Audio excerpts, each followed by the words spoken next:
السلام علیکم۔ آج انشاءاللہ قیدی کی رہائی کے لیے وظائف شامل کر رہا ہوں۔ قیدی کی رہائی کے لیے پہلے اول آخر تین مرتبہ درود شریف پڑھیں۔ درود شریف پڑھ کر 104 مرتبہ یہ دعا پڑھیں، بفضلہ تعالی قیدی رہائی پائے گا۔ یہ دعا پڑھیں، یا غیاثنی عند کل کربۃ ومحیبی عند کل دعوۃ ومعاذی عند کل شدۃ ورجائی این تقطع حیلتی۔ 3 مرتبہ پہلے درود شریف پڑھیں گے، اس کے بعد 104 مرتبہ یہ دعا پڑھیں گے، اس کے بعد پھر 3 مرتبہ درود شریف پڑھ کر آپ عمل ختم کریں گے۔ بفضلہ تعالی قیدی رہائی پائے گا انشاءاللہ۔ قیدی کی رہائی کا دوسرا عمل، 5 گانہ نماز میں 5 وقت 100 مرتبہ 7 دن تک یہ آیات پڑھیں، انشاءاللہ قیدی کی رہائی ہوگی۔ آیت یہ ہے، یا بنی لا تدخلوا من باب واحد وادخلوا من ابواب متفرقہ وما اغنی عنکم من اللہ من شیء ان الحکم الا للہ علیہ توکلت وعلیہ فلیتوکل المتوکلون یا خالص یا مخلص۔ یہ دعا آپ نے ہر نماز کے بعد 7 دن تک مسلسل 100 مرتبہ پڑھنی ہے۔ ہر نماز کے بعد آپ نے یہ دعا 100 مرتبہ پڑھنی ہے، یہ مسلسل 7 دن تک آپ پڑھتے رہیں گے تو انشاءاللہ العزیز قیدی رہائی پائے گا۔ جب کوئی قید ہو جائے تو یہ عزیمت لکھ کر قیدی کے بازو پر باندھیں، اللہم اسألک خیر ما صنع صانع بی۔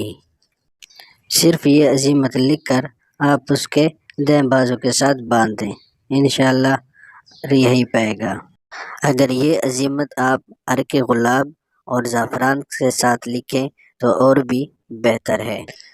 اگر کوئی ناحق قید ہو جائے، ہر روز 1000 بار یہ کلمات کہے، انشاءاللہ بہت جلد قید سے چھوٹ جائے گا۔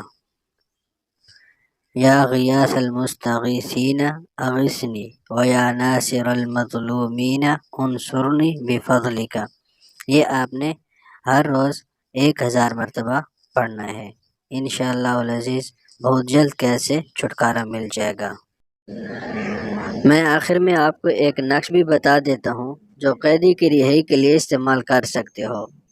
جب آپ نقش لکھنے کا ارادہ کرو تو باقاعدہ غسل کریں اور باطہارت قبلہ رو ہو کر لکھیں، اور لبان بھی تھوڑی سلگائیں، تھوڑے سے عطر سے لباس کو معطر کریں تو بہتر ہے۔ یہ نقش نہایت مجرب ہے۔ نقش یہ ہے، جب بھی آپ اس نقش کو لکھنے کا ارادہ کریں تو پہلے غسل کریں اور باطہارت قبلے کی طرف منہ کر کے لکھیں، اور لبان بھی آپ اپنے سامنے سلگا دیں اور کوئی بھی زمینی خوشبو آپ استعمال کریں۔ اچھا، لبان آپ نے کسی بھی اسٹار سٹور سے لے لینی ہے، اور جب بھی آپ لکھنے کے لیے بیٹھیں تو آپ نے اپنے سامنے انگارے رکھنی ہے، پہلے انگارے سلگا کے آپ نے رکھ لینی ہے، آگ میں نہیں ڈالنا۔